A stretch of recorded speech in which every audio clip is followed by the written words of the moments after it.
Alright, what's going on, guys? So I've been busy working on the 94 Prelude, and the motor is in now.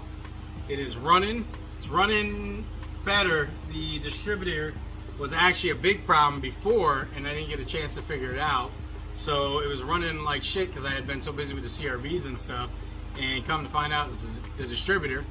So I ordered a new one, but I had the OBD2 distributor from the H23A, and I was like, you know, how hard is it to take apart the distributor and kind of swap the guts out to a certain point? So I took the OBD1 distributor off of 94, and I took the guts out of number 2 to, or the, OBD2 to a certain point, what I could swap over, and I got it running. It is running better. The throttle response is still kind of laggy, and the idle is still kind of bouncy a little bit, but it was so bad it was bouncing idle all over the speedometer. It was running like shit, and then this morning it wouldn't even start. Like the night I got started, it got so bad, and the gear, the little gear that goes into the camshaft, was so loose and playing around. So I actually swapped that whole shaft out and a few other sensors and got it running, and it is running better.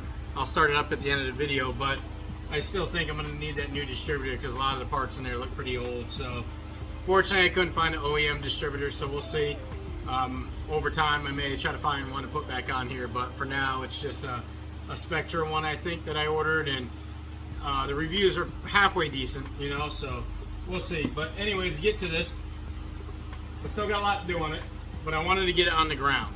So what I got to finish on here is the front suspension, and I got cheaper max speeding rod coilovers on the front of this one, or all the way around, because this is more the budget build one, whereas 93 is going to be very thorough, very name brand parts, fitment, quality, all that stuff.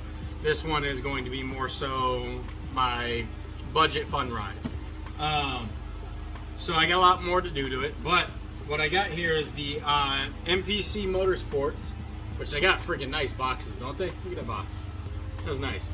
So I got the billet drop forks, and these are for the 4th Gen Prelude.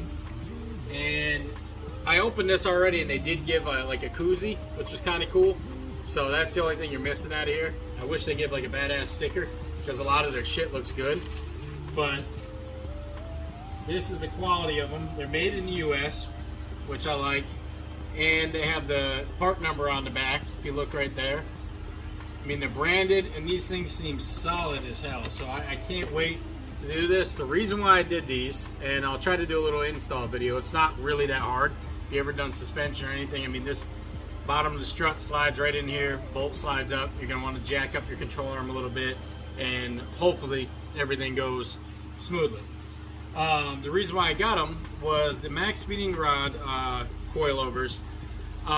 The rear has amazing drop, for at least for both the CRV and the Prelude, but the fronts suck. They barely drop lower than stock without breaking the preload and having the spring float all around and bounce around in there. So I had this stuff literally slammed, and I'll put a picture up here of how it looked slammed on the front to the point where it just barely looked lower than stock.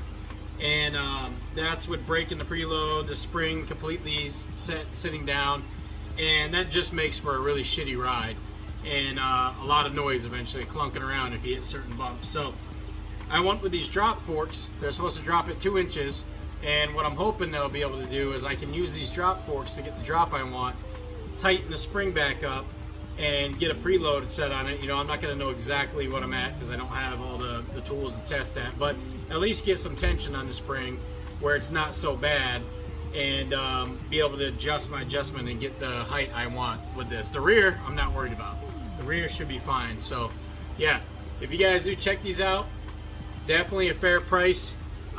Their customer service is great. These things are, the billet aluminum, they're solid. I don't see, now I haven't ran these on the road, but I don't see any issues with them. And they're supposed to be widened out here too to kind of help with the getting the axle and being able to, I believe you actually can pull the axle. Don't quote me, but I think these ones are designed so you can actually get the axle out without having to take it off. I'll let you know though. But alright guys,